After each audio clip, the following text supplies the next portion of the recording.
In this video, I actually want to talk about 3 big reasons why you may not be getting bit on crankbaits. As we all know, a crankbait is one of the most tried and true baits out there on the market.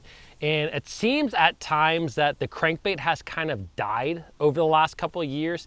And maybe that's because everybody's using forward-facing sonar these days instead of maybe getting on the bank or cranking offshore structure. But the truth is, bass absolutely still crush crankbaits, 100%. And in this video, I want to talk about 3 big reasons why maybe you're not getting bit on a crankbait. Now, before we get into it, as always, guys, this video is brought to you by Fin Fishing Apparel. And right now, over at Fin Fishing, everything is 20% off. The USA Made Sun shirts, the duck shorts, the duck hats, the gloves, everything is 20% off. Also, I am running a huge contest from now until the very end of the year. Basically, for every $1 that is spent over at Fin Fishing, you will get an entry into this contest where I'm giving away 10 big prizes, including a brand new $150 G5 gravity reel from ARC, a $50 glide bait, an over $2,000 Solix 12, Humminbird Solix 12 unit, and I'm also giving away a fishing trip with me. I'm gonna meet you on your home lake, do a lake break video. I think it'll be a really cool deal, but anyways,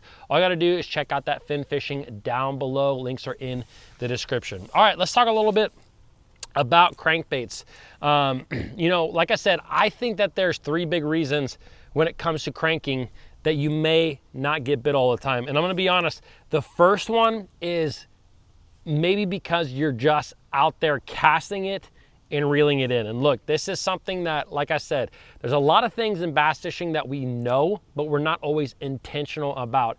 And when it comes to fishing a crankbait, one of the things that I see a lot of anglers do is cast that bait out and literally just crank it, steadily retrieve all the way back to the boat. And the truth is, there is a time and a place where that absolutely works. You know, when you're hitting this against the bottom and it's deflecting off of cover and structure that is in the water, you don't always have to vary your retrieve. But what I have found more times than not over really the last couple of years especially, and I think that's just because of all the pressure that these lakes receive, is that a stop and go retrieve is more deadly for me than pretty much any other technique or any other retrieve when it comes to a crankbait. And that includes when you are hitting it against the bottom. You know, a lot of times we think if you're hitting against the bottom, it's deflecting, it's going all over the place, you're gonna get bit, and you absolutely will. But I will never forget, just a few years ago, I was fishing a tournament actually on the lake that I am sitting on right now with one of my buddies, and he is a very good fisherman. And we were both fishing crankbaits. The fish seemed to be on a good crankbait bite, but I was catching a lot more fish than he was, even though we were fishing the exact same crankbait.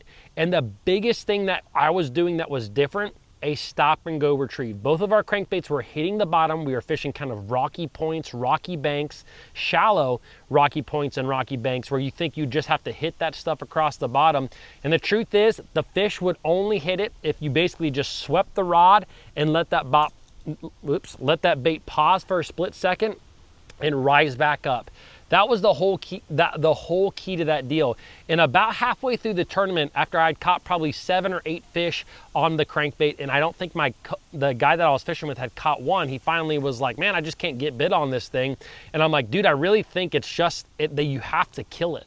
And so he literally picked it up. I mean, it was within 20 minutes of him doing that, stopping the retrieve, literally pulling it, letting it pause, bam, he started catching fish. It was literally just like that. And I think that that is truly one of the biggest reasons why you may not be getting bit on a crankbait is switching up the tree. Don't go with the monotonous, just crank it back. You sometimes have to impart a little bit of action, especially in today's age with just all the fishing pressure that is out there. Now, the other humongous thing when it comes to crankbaits that I think may prevent you from catching fish on it is fishing a crankbait when it is too loud and too aggressive for the bass. Now, I'm not saying that a crankbait won't work in that situation.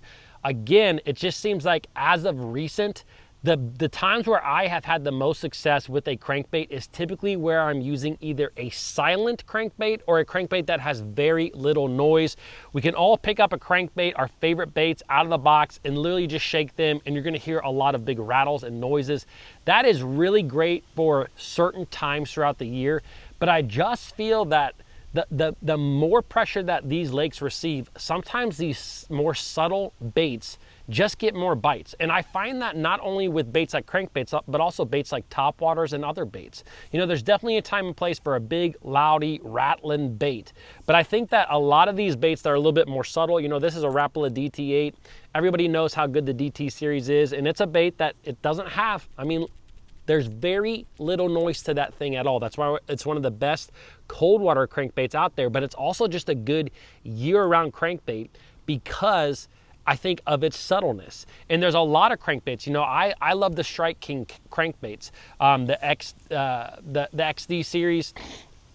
I fish the silent version like way more often than the loud, noisy versions. And again, guys, this is experience, but just 2 years ago, I was fishing a tournament.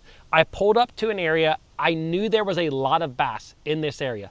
I picked up my typical noisy, rattling crankbait. I cast out there. I caught like 3 fish in a row, and then the bite completely died. And I literally was like, man, these fish can't be triggered. Well, going into that particular day, I had like 4 crankbaits rigged up. I knew that I was probably going to catch them on a crankbait, and I rigged up a silent version of that exact same crankbait that I had caught those 3 fish on like first thing when we pulled up there.